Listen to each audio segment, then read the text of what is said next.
दोस्तों, केदारनाथ का सफर हमेशा से एक चुनौती रहा है, खासकर उन लोगों के लिए जो ये यात्रा करना चाहते हैं। पर उत्तराखंड की ऊंची पहाड़ों में सफर करना उनके लिए संभव नहीं हो पाता। बहुत सारे बुजुर्ग, बच्चे और फिजिकली चैलेंज्ड लोगों के लिए ये यात्रा सिर्फ एक सपना बनकर रह जाता है। लेकिन अब फाइनली प्रधानमंत्री नरेंद्र मोदी जी ने केदारनाथ और हेमकुंड साहिब जैसी पवित्र स्थलों की यात्रा को आसान बनाने के लिए एक हिस्टोरिक स्टेप उठाया है। 5 मार्च 2025 को मोदी कैबिनेट ने ऑफिशियली इन रोपवे प्रोजेक्ट्स को ग्रीन सिग्नल दे दिया है। दोस्तों, ये रोपवे लाखों श्रद्धालुओं का सपना साकार करने जा रहा है। जो लोग यात्रा नहीं कर पाते थे, अब वो भी श्रद्धा के साथ ये पवित्र दर्शन कर सकेंगे। दोस्तों, आज की इस वीडियो में हम इन रोपवे प्रोजेक्ट्स का एकदम नई जानकारी आपको देंगे। कैसे ये प्रोजेक्ट बनेगा, इसका इम्पैक्ट क्या होगा और क्या ये रोपवे प्रोजेक्ट एक गेम चेंजर बनेगा या फिर एक फेलियर साबित होगा, ये सब कुछ हम जानेंगे। लेकिन वीडियो में आगे बढ़ने से पहले मैं चाहता हूं कि आप ये छोटी सी क्लिप देखें जिसमें पीएम मोदी ने खुद केदारनाथ रोपवे के बारे में बात की है। अभी कल ही उत्तराखंड के लिए केंद्र सरकार ने बहुत बड़े निर्णय लिए हैं। कल केंद्रीय कैबिनेट ने केदारनाथ रोपवे प्रोजेक्ट और हेमकुंड रोपवे प्रोजेक्ट को मंजूरी दे दी है। केदारनाथ रोपवे बनने के बाद जो यात्रा 8 से 9 घंटे में पूरी होती है, अब उसे लगभग 30 मिनट में पूरा किया जाएगा। इससे बुजुर्गों, बच्चों, महिलाओं के लिए केदारनाथ यात्रा और सुगम हो जाएगी। इन रोपवे प्रोजेक्ट पर हजारों करोड़ रुपए खर्च किए जाएंगे। मैं उत्तराखंड समेत पूरे देश को इन प्रोजेक्ट्स की बधाई देता हूं। दोस्तों, केदारनाथ और हेमकुंड साहिब की यात्रा सिर्फ एक रिलीजियस जर्नी नहीं है, बल्कि एक शारीरिक और मानसिक सहनशक्ति का परीक्षा भी है। दोस्तों, यह सफर हर किसी के लिए आसान नहीं होता, खासकर उन लोगों के लिए जो बुजुर्ग है, फिजिकली चैलेंज्ड है या जिनके पास इतनी ताकत नहीं होती कि वो इतना लंबा ट्रैक कर सके। हर साल लाखों श्रद्धालु केदारनाथ और हेमकुंड साहिब के दर्शन के लिए आते हैं, लेकिन इस जर्नी की कठिनाइयां उन्हें कई बार सोचने पर मजबूर कर देती है। दोस्तों, आइए समझते हैं ये डिफिकल्टीज कौन सी है और कैसे ये रोपवे एक रिवोल्यूशनरी सॉल्यूशन बन सकता है। केदारनाथ धाम उत्तराखंड के रुद्रप्रयाग डिस्ट्रिक्ट में है और यहाँ पहुंचने का सबसे बड़ा चैलेंज है यहाँ की खतरनाक पहाड़ी मोड़ और अनप्रेडिक्टेबल वेदर कंडीशन। दोस्तों, आप में से कई लोग पहली बार केदारनाथ जाने का प्लान बना रहे होंगे, तो आइए जानते हैं कि केदारनाथ का सफर कैसा होता है। दोस्तों, केदारनाथ जाने के लिए आपको सबसे पहले ऋषिकेश या हरिद्वार से सोनप्रयाग तक 220 किलोमीटर का रोड जर्नी करना पड़ेगा, जिसे आप बस या टैक्सी से इजीली कर पाओगे। फिर उसके बाद सोनप्रयाग से गौरीकुंड तक 5 किलोमीटर का एक और रोड जर्नी आपको करना पड़ेगा। सोनप्रयाग से 50 रुपए पर पर्सन आपको शेयर टैक्सी मिलेगा, जो आपको गौरीकुंड ले जाएगा।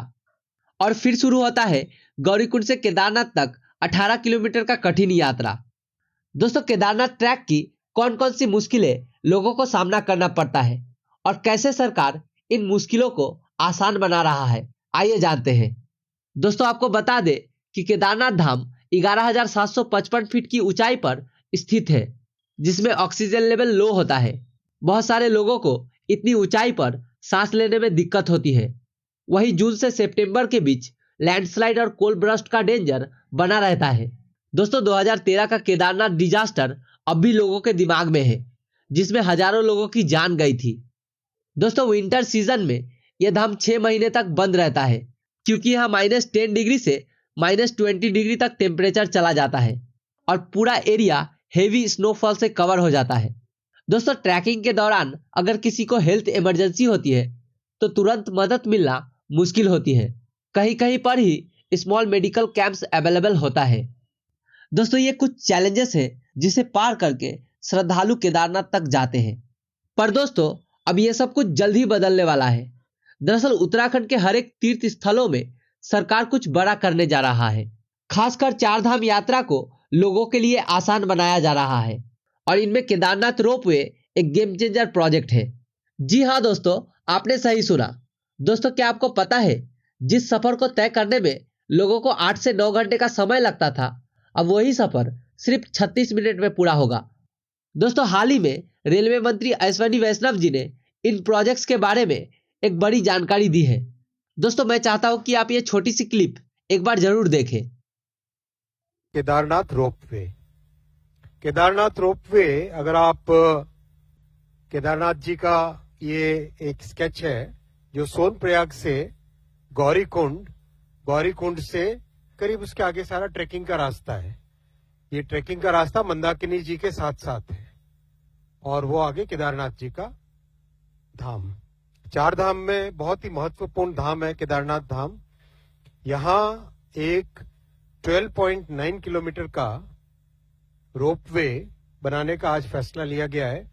करीब 4081 करोड़ 4081 करोड़ रुपीस का ये प्रोजेक्ट होगा और जो 12 ज्योतिर्लिंग में से एक ज्योतिर्लिंग केदारनाथ जी है, वहां पर जितने श्रद्धालु भक्त जाते हैं उनके लिए चारधाम की इस यात्रा में एक बहुत बड़ा माइलस्टोन ये प्रोजेक्ट बनेगा। पिछले साल करीब 23 लाख श्रद्धालु भक्त केदारनाथ जी पे गए थे, दर्शन के लिए गए थे भक्ति के भाव में। और ये प्रोजेक्ट जब बनेगा, इसका जो टोटल टाइम लगता है आज, वो टाइम सब्सटेंशियली कम हो जाएगा और आज जो 2 महीने के आसपास श्रद्धालु जा सकते हैं वो टाइम पीरियड काफी सिग्निफिकेंटली बढ़ जाएगा। अगर आप देखें इसमें पर्वतमाला परियोजना, ये पूरे प्रोजेक्ट का इस तरह के और भी कई प्रोजेक्ट्स लिए गए जिनका एक नाम दिया गया है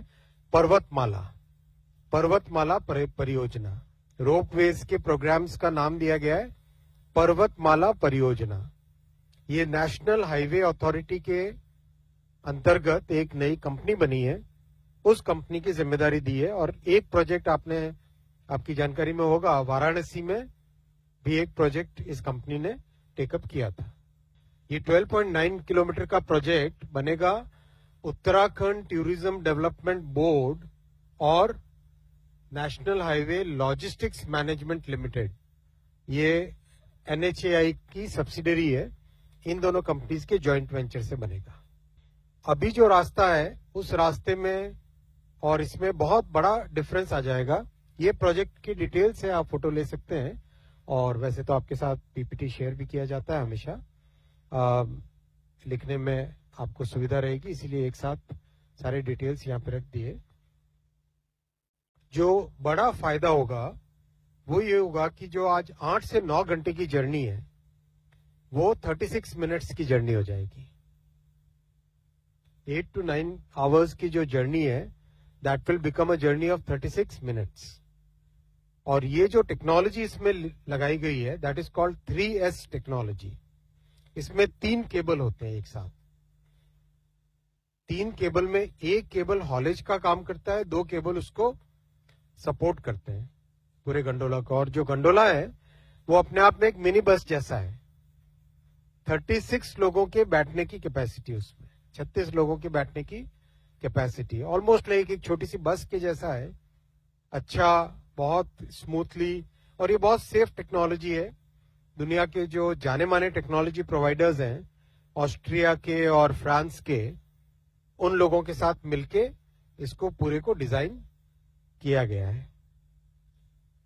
बहुत बड़ा श्रद्धालुओं को तो बेनिफिट होगा ही होगा और साथ ही साथ बहुत बड़ा जो लोकल बिजनेसेस हैं उनको भी बहुत बड़ा बेनिफिट होगा। लोकल यात्रियों की सुविधा के लिए जो लोग भी काम में लगते हैं उन सबको इसमें बहुत बड़ा बेनिफिट होगा। और जो आज 2 महीने की यात्रा है वो आराम से 6 महीने तक ये यात्रा करने का सौभाग्य सबको मिलेगा। ये अपने आप में एक बहुत बड़ी बात है। और जो दिव्यांगजन है और जो हमारे बुजुर्ग साथी हैं, उन सब के लिए भी एक बहुत बड़ी मेजर ये एक बेनिफिट इससे निकलेगा। मैं आपके सामने एक लास्ट पॉइंट, एक बहुत अच्छा पॉइंट आपके सामने रखना चाहूंगा कि कैसे एक प्रोग्रेसिव गवर्नमेंट अच्छा काम करे तो एक प्रॉपर लीगल फ्रेमवर्क बने। तो उत्तराखंड सरकार ने रोपवेज के लिए एक प्रॉपर लीगल फ्रेमवर्क बनाया है, क्योंकि एक नई टेक्नोलॉजी है, नया मोड ऑफ ट्रांसपोर्टेशन है। तो उस फ्रेमवर्क के तहत इसका कंप्लीट ऑपरेशन मेंटेनेंस होगा।